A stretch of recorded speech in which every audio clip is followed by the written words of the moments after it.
Ce journal vous est offert par le FPI, Fonds des promotions de l'industrie, votre partenaire privilégié pour la réussite de vos projets.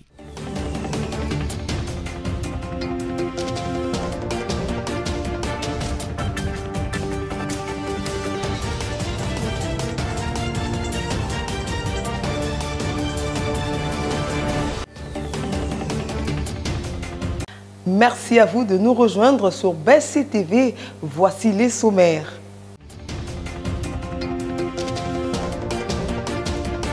À la une, les panels des experts de la société civile montent au créneau pour alerter sur le processus électoral. Selon Dieudonné Mouchagaloussa, les signaux démontrent qu'il n'y aura pas élection en 2023. À la une également, la prison centrale de Kakwanga à Butembo au Nord Kivu a été visitée ce mercredi 10 août par les miliciens Mai Mai. On signale la mort des 2 policiers et la fuite de 874 prisonniers.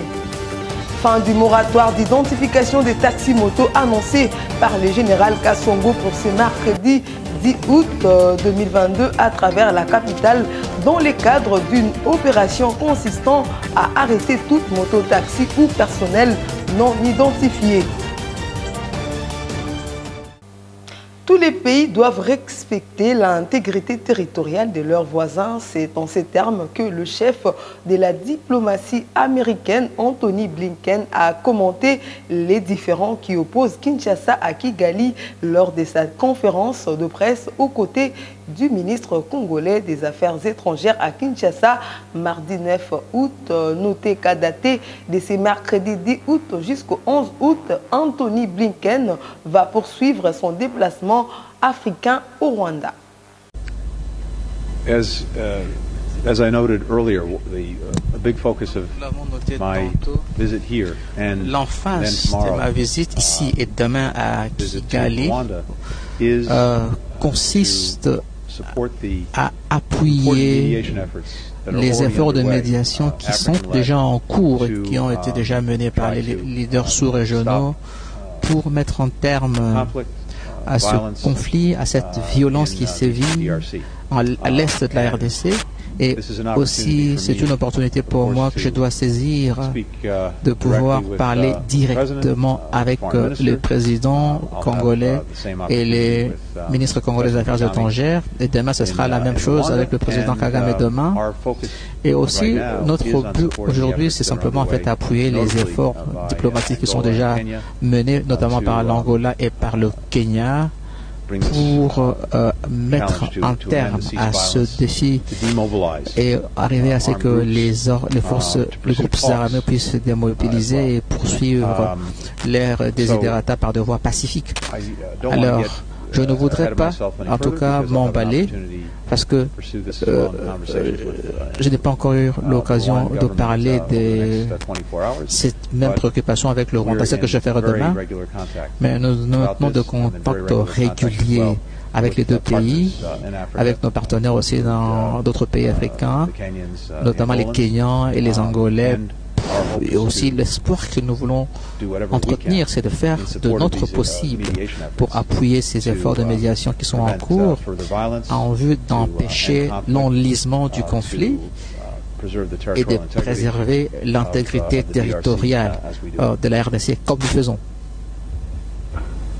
Changeons de chapitre, tout est clair que les élections n'auront pas lieu en 2023. C'est ce qu'a déclaré les panels des experts de la société civile hier mardi au cours d'un point de presse dans leurs locaux. Selon les coordonnateurs nationaux Dieudonné Mouchagaloussa, certains points doivent interpeller toutes les parties prenantes au processus électoral. Il a dit au micro de Bernadette Kamango. Au-delà des opinions des uns et des autres, dénonçant des stratégies institutionnalisées pour organiser la fraude électorale et le glissement du pouvoir, il y a lieu de constater que, primo, à 16 mois de la tenue des élections, la CENI ne manifeste aucun intérêt à publier le calendrier électoral qui est la seule boussole devant guider toutes les opérations en lieu avec l'organisation et la tenue des élections dans notre pays dans les délais constitutionnels. C'est pour que l'agenda, seule l'équipe de la CENI peut répondre à ces objectifs de l'opacité. Segundo, la feuille de route, qui en réalité est le document de plaidoyer politique de la CENI, continue à souffrir en dépit des contraintes soulevées depuis sa publication au mois de février 2022 et semble être le cadet des soucis de nos autorités politiques actuelles. Tertio. Malgré les multiples et persistantes contestations des autres parties prenantes sur la loi électorale, du reste, en inadéquation avec le processus électoral, sa promulgation n'apporte rien dans son avancement. Ce qui laisse croire que les élections organisées dans une telle atmosphère ne seront pas apaisées. Dans le reste de l'actualité, les moratoires accordés aux taxis-motos pour s'identifier par l'achat des plaques d'immatriculation expirent ce mercredi. Sur ce, le général Silvano Kasongo, commissaire provincial de la police de Kinshasa, annonce une opération de traque. Le général Silvano Kasongo dit qu'il n'y aura plus de motos sans plaque dans la ville de Kinshasa. De leur côté, les conducteurs des taxis-motos menacent d'aller en grève si le moratoire n'est pas prolongé. Un incendie s'est déclaré cet avant-midi au port général de Maluku dans la périphérique de Kinshasa. Selon les témoignages recueillis, le feu est parti du carburant qui se trouvait à bord d'une barrière. L'une des personnes chargées de ranger les fûts des carburants serait à l'origine du feu qui a embrassé ces fûts. Les bilans officiels de ces drames dans nos prochaines éditions. En province, un accident de circulation survenu ce mercredi 10 août sur la route nationale numéro 1 dans les territoires de Kenge dans la province de Kwango. Les bilans provisoires fait état des 2 morts. Il s'agit du garde rapproché et du chauffeur de la questeur adjointe du Sénat, Clémence Feza, pour le reportage. Tragédie, douleur inexplicable, malheur. Des images d'un accident de circulation survenu ce mercredi 10 août dans la province du Kwango sur la route nationale numéro 1. Le drame s'est déroulé plus précisément dans les territoires de Kenge, la Jeep endommagée à côté de laquelle des corps sans vie sont allongés sur le macadam. Les bilans de cet accident fait état des 2 morts, dont Didier le chauffeur et commandant Willy, la garde rapprochée de la questeur adjointe du Sénat, la sénatrice Ida Kidimanzumba. Selon un témoin, la sénatrice n'était pas dans l'équipe. Comment son véhicule et son chauffeur se sont retrouvés en ces lieux, se demande-t-on.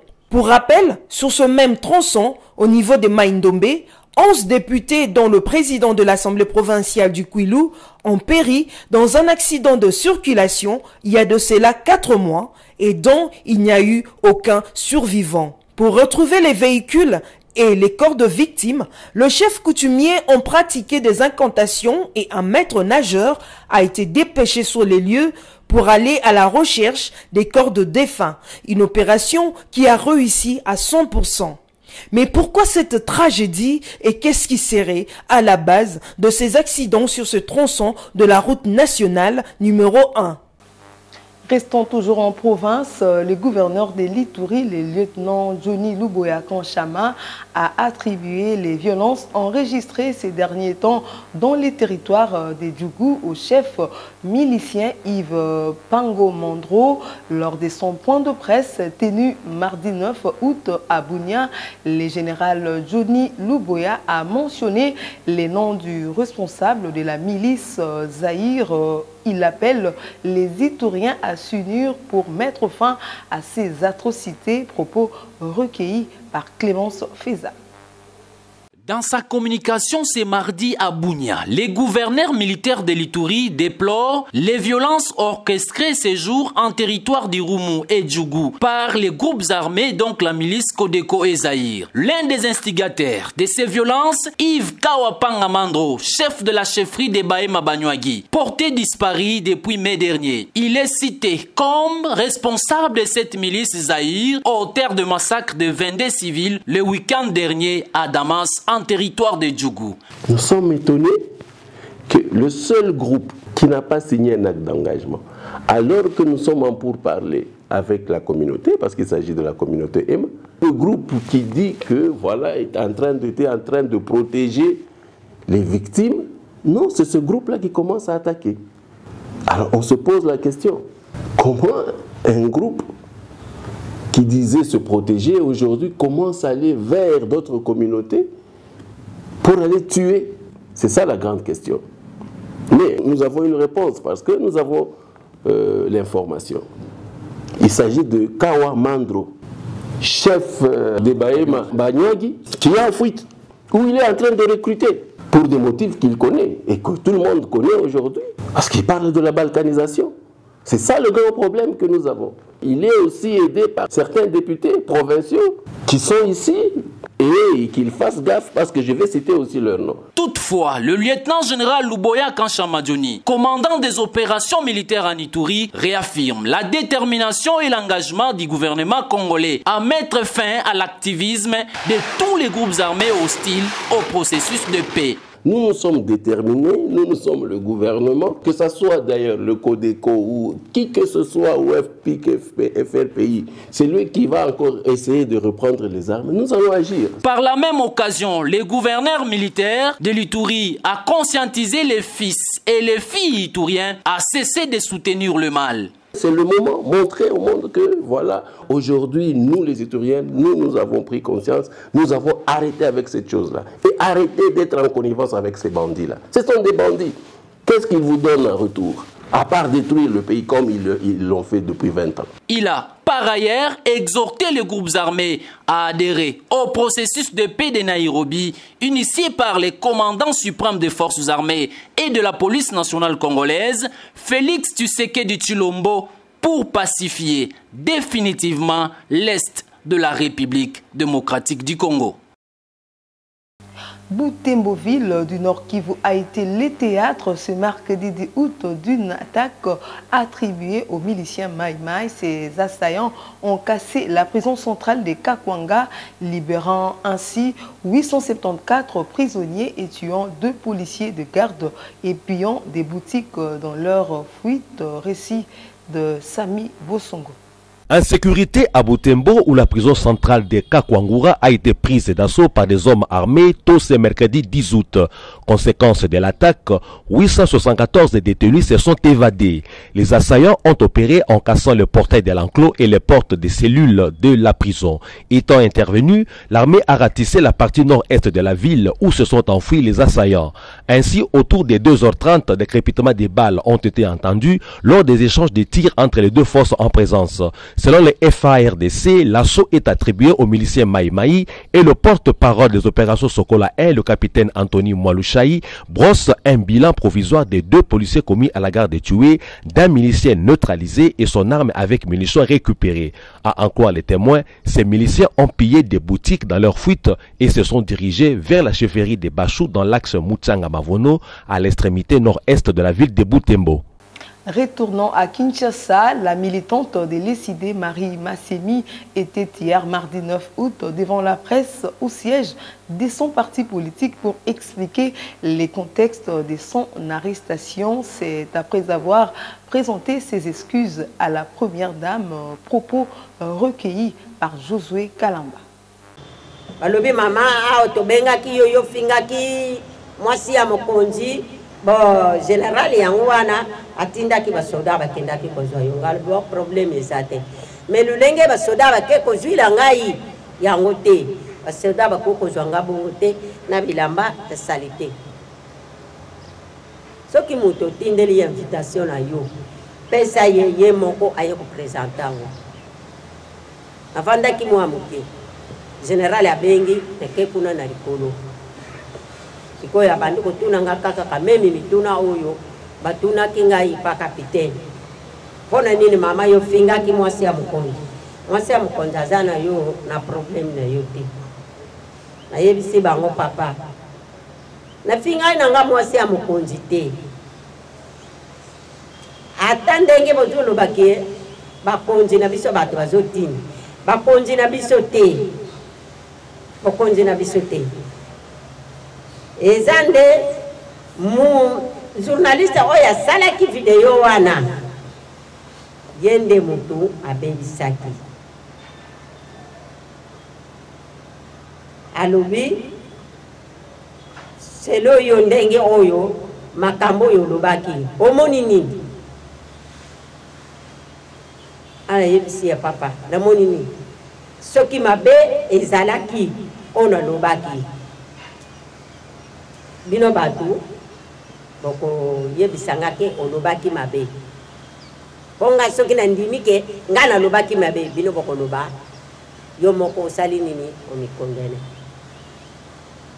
abandi koyebisa ngai yo ifo olobaki mabe ifo kosenga mwasi ya mokonzi bolimbisi senga mwasi ya mokonzi bolimbisi olobaki mabe ofingaki mama Janet senga e bolimbisi nasengaka bolimbisi nasengi bolimbisi nalobi toza ba chrétien ye azali mokristo ya katolike nga mpe naza mokristo ya katolike soki nalobaki mabe mpona ye alimbisa ngai. Voilà qui met terme à ces journaux. Mais avant de nous séparer, voici à présent les rappels des titres.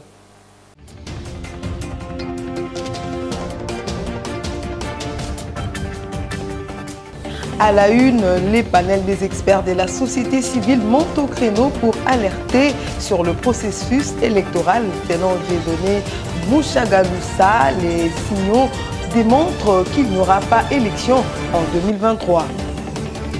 À la une également, la prison centrale de Kakwanga à Butembo au Nord Kivu a été visitée ce mercredi 10 août par les miliciens Mai Mai. On signale la mort des 2 policiers et la fuite des 874 prisonniers. Fin du moratoire d'identification des taxis-motos annoncé par le général Kassongo pour ce mercredi 10 août 2022 à travers la capitale dans le cadre d'une opération consistant à arrêter toute moto-taxi ou personnel non identifié. Fin de cette édition, merci à vous de l'avoir suivi et restez branchés sur nos antennes.